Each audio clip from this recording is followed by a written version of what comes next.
Today I am planting Lucerne or alfalfa here in the garden because I have a brilliant idea how to turn this into a mulch factory for me here in the garden. And if that sounds like something that you want to do at home, get your own free mulch, then stick around because this video is for you.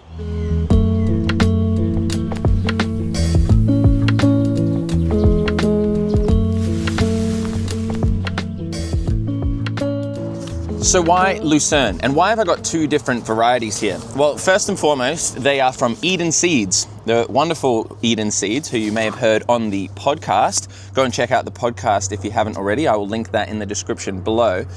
But the reason why I'm going to be planting these seeds today is because alfalfa or Lucerne is an incredible plant with some really useful properties here in the garden.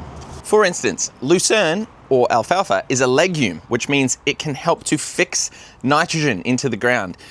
It forms a relationship with the rhizobia bacteria in the soil and is able to fix some of the atmospheric nitrogen that we find up in the skies above us and bring it down and put it into the soil.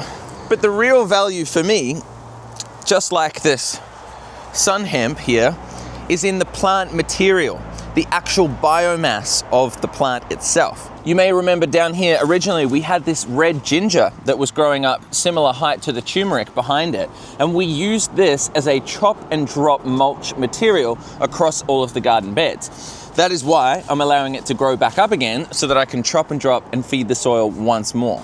I just broke off some of this sun hemp trying to bring it round, but this is exactly what you can do and turn this into mulch and stop buying mulch because it's expensive. And then all we do is pop it back down on the soil.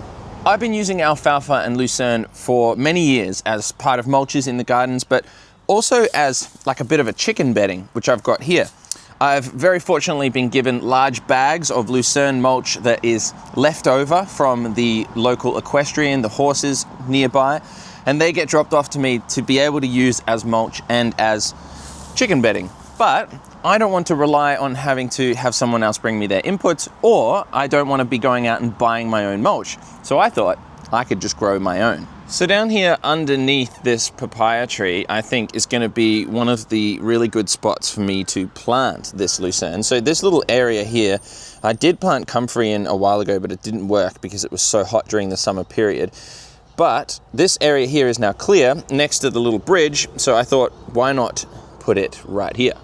Firstly, to prepare, I've got to move this nettle, which I've gotten stung by so many times. It's not funny, so it probably needs to find a better home. Start by putting it just over there, out the way.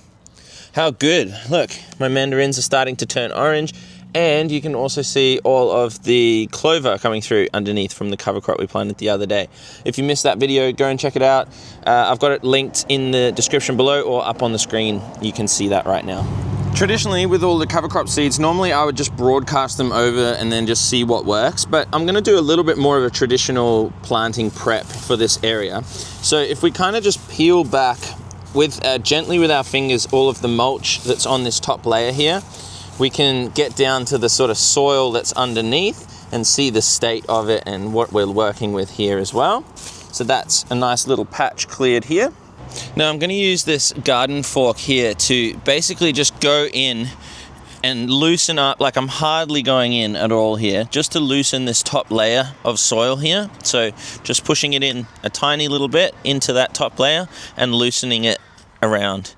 We're trying not to disturb any of the soil biology in there, whilst also aerating it and trying to allow for a little bit of oxygen and water penetration down here into the soil. You can see there's living roots still in here, which is fabulous. The quality of the soil looks great. I can see, look at this, worms in the soil. That's always a good indicator that our soil is where it needs to be. How good is that? Next, we're reaching for a bag of Red Soil Organics compost. Remember, you can use any compost that suits your fancy. A good quality compost cannot be beaten. So make sure that you go high quality for this compost, and we're just sprinkling it over this area, and we're gonna work it in with our fingers and the seeds in a second. So you can see there's a few handfuls of compost here. We're trying to build up a little bit of a nice layer of organic matter and biology around this patch. And then we can just work it in a little bit into the top of this native soil here so that it's in connection with all of the rest of it. Beautiful. Nice prepped area. The next thing, as always, is to use some of the Nourish Me Organics mycorrhizal fungi inoculant. I don't have to explain this for the 50,000th time here on the channel, but all I'm doing is going to be spreading it over the planting area here so that it's in contact with where the seeds are going to be.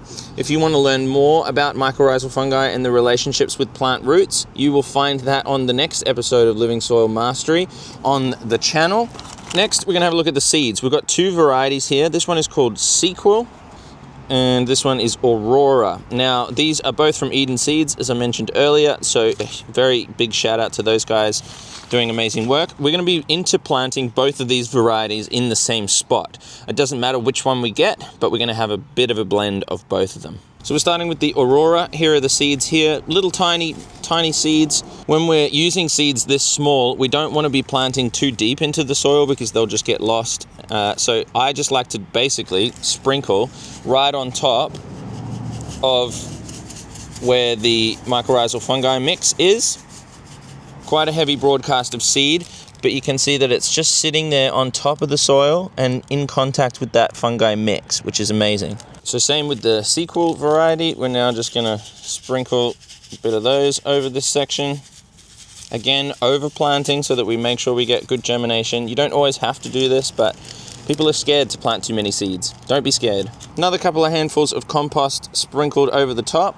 This just allows us more soil contact just to cover them over ever so slightly, protecting them from the elements, and then we're allowing soil contact so that they can start to grow and do what they do. So a light covering so that you now cannot see, for the most part, the mycorrhizal fungi mix.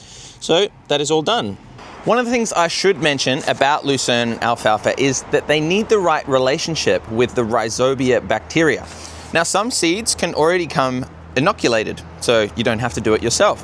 You can also buy inoculum to make your own. But I'm not going to get too worked up with that today, because if there is the right biology in the soil, then we know that there is going to be the right bacteria there to form that relationship with the roots of the alfalfa. It's not something to get worked up on yourself if you don't have it or you don't know whether your seeds are pre-inoculated, but it is important to remember that the right biology in the soil is crucial for the right mechanisms happening with our plants. Light watering in on the garden bed as well. That should do it. So now that we've planted that, what actually happens once we've grown the plant up a little bit? What's it doing? What does it look like? And how can we treat it and turn it into incredible mulch at the end of it? Well, that's easy. Alfalfa or Lucerne is a bit of a perennial, which means that it's going to stick around year after year in the same spot if you don't cut it back. The longer you leave it, the more woody the material becomes, the harder it is to then break down, and the stronger the wood chip that you get from it is.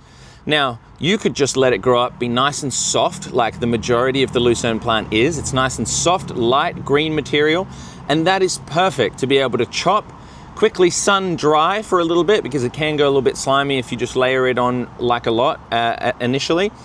Let it sun dry, and then you have perfect straw to be able to spread back on your garden beds. It'll also regrow. If you just leave it there and you leave the stalk in the ground, it will regrow year after year, and you can continue to harvest fresh mulch all the time from this wonderful plant. And whilst it's creating beautiful mulch for you all the time, as I mentioned, it's also fixing nitrogen into the soil. It also has an incredibly deep taproot, which goes down deep into the soil and mines minerals and brings them back up to the surface for your other plants to use. And look at all this densely planted material. Is it not going to compete in this area down here with all of these other plants?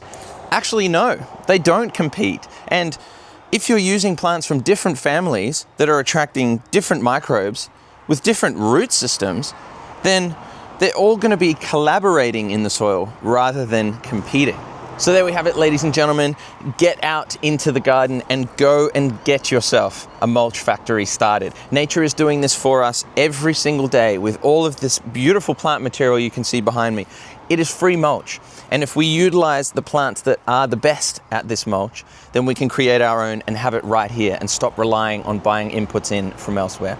So if that sounds like you, please let me know if you enjoyed the video. If there's anything I missed, make sure to drop a like on the video and subscribe so I can see more of you. Thank you so much for watching. Take care and bye for now.